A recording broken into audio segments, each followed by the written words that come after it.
It's the show of the week. Hello! Welcome to the show of the month. I hope you can hear me. I can see you, chat. It's always exciting when these things start because I have to click like 15 buttons and I always feel like I've missed 2 of them. Today, we're talking about Hedwig and the Angry Inch. That's the show of the month, voted by you, my Patreon peeps. I have 2 pieces of business that I have to take care of before we get into it. First of all, this stream was sponsored by Patreon. If you're watching this in the future and you want to be a part of future live streams in the future, you should check out my Patreon, click this, or check the link in the description.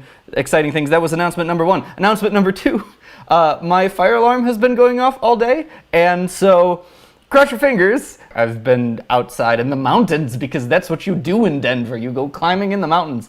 Everyone here is so active. My phone's gonna make noise if I don't turn it off. Hold on.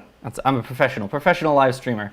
Neil Patrick Harris, everyone talks about how wonderful it is that Neil did this role because although he's, part of the LGBTQ, QLM, NOP spectrum, he has this persona that is like the straight male from his How I Met Your Mother days, and I would say even from his Doogie Howser days. But the fact that he took this very gender nonconforming role on and really made it his own was the thing that everyone was talking about before the show premiered, the most recent revival, I guess, premiered, about how strange and interesting that is, and I think it so totally paid off in the long run. I would call this a very non-traditional musical. I mentioned this in the show of the week. John Cameron Mitchell, who wrote the book of the show and was the original Hedwig and conceived the whole thing, when he was working on this, did not go through the traditional musical theater writing gauntlet of you write some things and then you workshop it with a cast and then you go back and write and you workshop with a cast, and then you do out-of-town tryouts and then you bring it to off-Broadway or Broadway. John Cameron Mitchell's whole concept of the thing, Hedwig started as a drag character that he had at some nightclubs in California, I think. And the whole show just kind of spawned out of this character. And so it's a very backwards journey to existence. And you see this definitely in the stage play, but also in the movie. The original workshops of this show didn't happen in, rehearsal halls or tiny out-of-town theaters. They happened in nightclubs, in rock venues that the whole show tries to recreate. And has certainly lent an air of authenticity to this show. Off topic, but good question, 79. What's the fandom name for fans of you? My friends joke, and I don't know how I feel about this, but they joke about calling my fans mashed potatoes. I think it's kind of endearing, but also a little strange. So, votes on that in the chat. We'll see if that one sticks. Throw it against the wall, see if it sticks. Like mashed potatoes. So the narrative structure of Hedwig and the Angry Inch, it is a rock concert as story. All of the book, there is no fourth wall in the conception of the play Hedwig and the Angry Inch. Hedwig spends most of the show talking directly to the audience, which allows you to have a bunch, it allows you to use a bunch of different conventions you can't use in a more traditional musical. One of the interesting things is the way this translates into the movie. So the movie is structured as a series of flashbacks about Hedwig's early life in Germany, combined with contemporary performances on the road, kind of stalking Tommy, her former lover, kind of, they have a very interesting relationship, I'd say. And all of Hedwig and her band's performances take place in these Long John Silver kind of gross, grubby diners where clearly all of the patrons have no desire to be there, except for always one table full of heads, full of Hedwig fans. And I just find the strange narrative structure of that so interesting, right? Because they took this, this is why the movie is a great adaptation. Where on stage you have the audience to talk to and react with and play off of, and that's a lot of the big structure of the show, and maybe we'll talk about that in a little bit. But when it's a movie, when it's set in these restaurants, because the audience suddenly becomes a visible on-screen character, you get to see everyone's reaction to Hedwig's antics. And it adds to a lot of comedy of the movie. It three-dimensionalizes it in a really interesting way and makes it a very appropriate movie adaptation. It's something I'm like eyeballs deep in Sondheim research because hashtag Sondheim September. The one thing Sondheim says is you can't just take a stage musical and put it straight on screen. You have to do adaptation to make it work, to adapt it to the form. And that's something that Hedwig the movie does brilliantly. There's a big bundle of discussion to have about LGBTQ and all the other letters representation in Hedwig and the Angry Inch. In the musical, a lot of times they refer to Hedwig as transsexual or transgendered, and that is always the media's interpretation of Hedwig's persona. John Cameron Mitchell is on record as describing Hedwig not as trans in any particular way, but as a more elevated genderqueer representation. And this is the sort of thing that maybe contemporary popular media is starting to broach upon. We have some trans characters and some gender nonconforming characters on television nowadays, but for a 1998 musical to approach these things, for a 2001 film, I mean, we're talking, 15 years ago, a decade and a half ago? That was huge. And to do it in such a way, a lot of times with new media things like this, I think, have you ever... Weird metaphor time. I need to make a new bumper. Weird metaphor. You ever watched old episodes of Law & Order? I watch old episodes of Law & Order sometimes.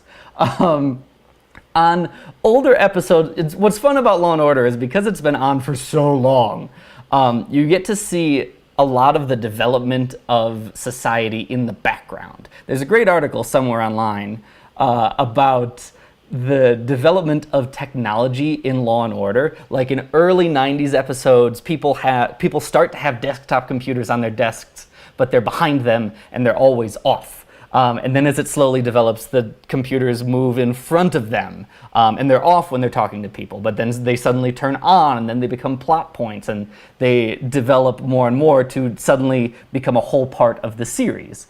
And with this, when certain Law & Order episodes start to, this metaphor keeps getting weirder in my mind, start to explore internet crimes and things like that, you watch the very early episodes, and a lot of media does this, and they'll be like, yes, the killer posted a status on a message board. A message board? What's that? Oh, it's this thing on the internet. What is that? Oh, it's a series of interconnected web computers where you can talk with people across the country. Across the country? Yeah, crazy, right? And they have to take 15 minutes to explain what the internet is because it's new. A lot of early LGBTQ representation pieces of film do the same thing with being gay or being a lesbian or being trans or whatever.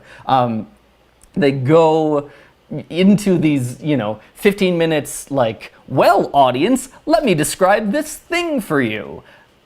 Hedwig doesn't do any of that.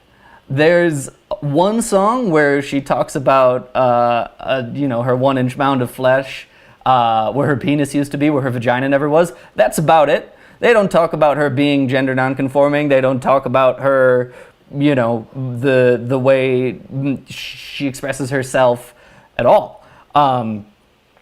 It's just a story of a person. And I think that is one of the reasons why it has been so successful on so many different levels. Of course, queer individuals can find their representation in this. They don't need to read into it. It's just overt representation. But because that's not the focus of the story, it's just kind of like an accent to the story. It lets, there are a bunch of 80-year-old grandmas from Tallahassee who love Hedwig and the Angry Inch. Yeah. Chad, I'm catching up to you, but I'll chat to you in the future now. I'm time traveling. Whee! Along with Hedwig, you have Yitzhak, who was wonderfully played by Lena Hall in the recent Broadway revival, and I think she won the Tony. Yeah, that seems right. Who is a lady in male drag the whole show, where we see Hedwig go in and out of drag at various points. Yitzhak, until spoiler alert, the very end, is in male drag the entire show.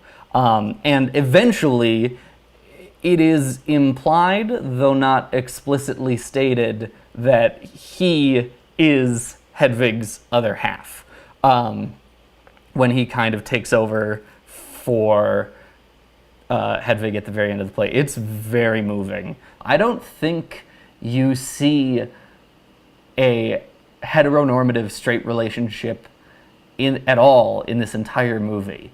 And there's something just very empowering about that. A lot of the plot of Hedwig is centered around the idea of fame, becoming famous, what makes you famous, and whether you deserve that fame. So Hedwig meets, young boy Tommy Gnosis, who, Gnosis? Is that what I got wrong? Gnosis? Maybe. They all have complicated names. Hedwig is about the easiest one in the show. Hedwig meets Tommy Gnosis early on in life. They, have a torrid affair, and then Tommy gets famous off of Hedwig's songs. After they have a bit of a falling out when Tommy discovers that Hedwig is, different down there. And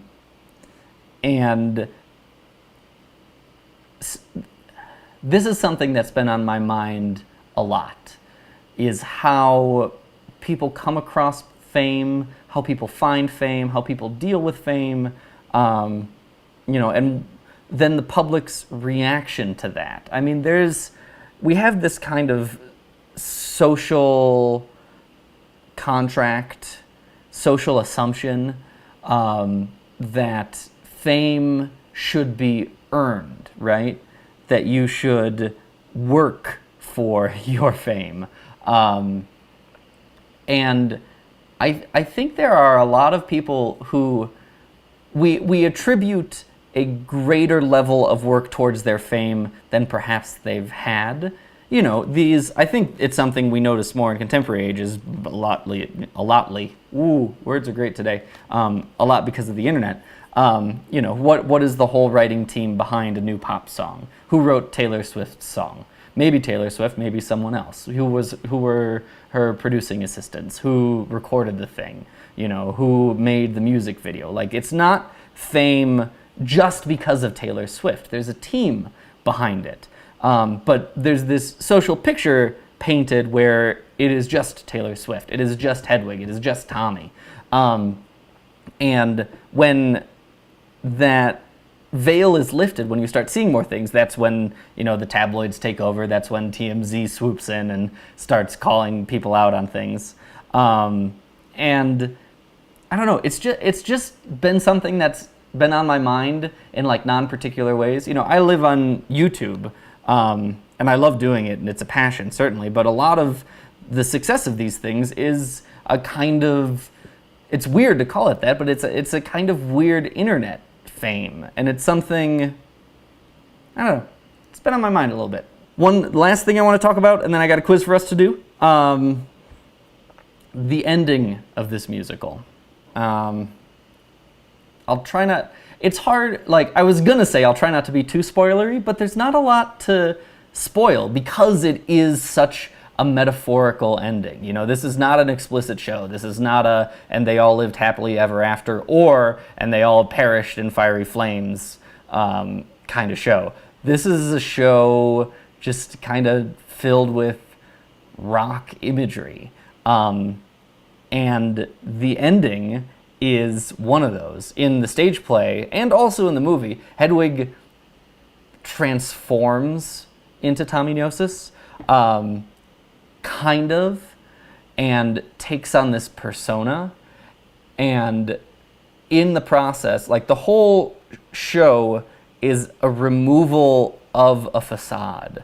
If you look at it, Hedwig often is wearing 1, 2, 3, 4 wigs on top of each other on the Broadway show, because she's got to rip them off at every little, you know, every scene change. Another wig has to come off because they're quick changes. And slowly throughout the show, more wigs come off, more clothing comes off, until at the very end, it's, you know, Neil Patrick Harris or Darren Criss or Taye Diggs or whoever it is, or John Cameron Mitchell, in their actual hair, in like a pair of black Spanx, just singing to the audience, totally exposed. And this is something that's not really explored explicitly in the show, is the kind of putting on of a facade to shield who you are, but certainly I think reads in the final moments of this show. Hedwig transforms into Tommy Gnosis, this kind of all-exposed, all-being person. And as the song progresses, it transitions from being sung by Hedwig to being sung by Yitzhak, who has shed his drag queen persona and now is in full female garb with a big wig and makeup, and finishes the song as Hedwig turns and, you know, ascends upstage, basically. There's not really an explicit explanation of what happened. There's all sort, you know, you read the Wikipedia summary and they'll say it means this, and you read the other online summary and it means that. But if you watch it, none of that is spelled out. None of that is explicit. None of that, you know, is actually written in the script. And that, such a wide, open-ended interpretation is beautiful, because it's not ambiguous in any way. Clearly, we're watching characters who have accepted who they are and come to terms with some sort of part of their character, but you don't get to be handheld through that. You have to figure it out on your own, which is like a really good metaphor and representation of that kind of ideal in your life. There's a BuzzFeed quiz I think we all should take. I haven't taken this one yet. It's, which Hedwig are you? I got Taye Diggs! What else did we all get? I see a Darren Criss, Neil Patrick Harris, Darren Criss, John Cameron Mitchell, and Hedwig, Harry's owl. We all got different results. Thank you all so much for coming. Thank you for joining me in the chat. This was a lot of fun. I'm excited for next month. If you are watching this in the future, and you're in the future, not just like future Tommy, but future, check out my Patreon. You can be a part of these things. Plug done. That's it. I hope you all are having a wonderful time. I hope you all are having a wonderful life. I have lots more Sondheim September things planned. I hope you enjoy them. Thanks for coming, and I guess I'll see you next month.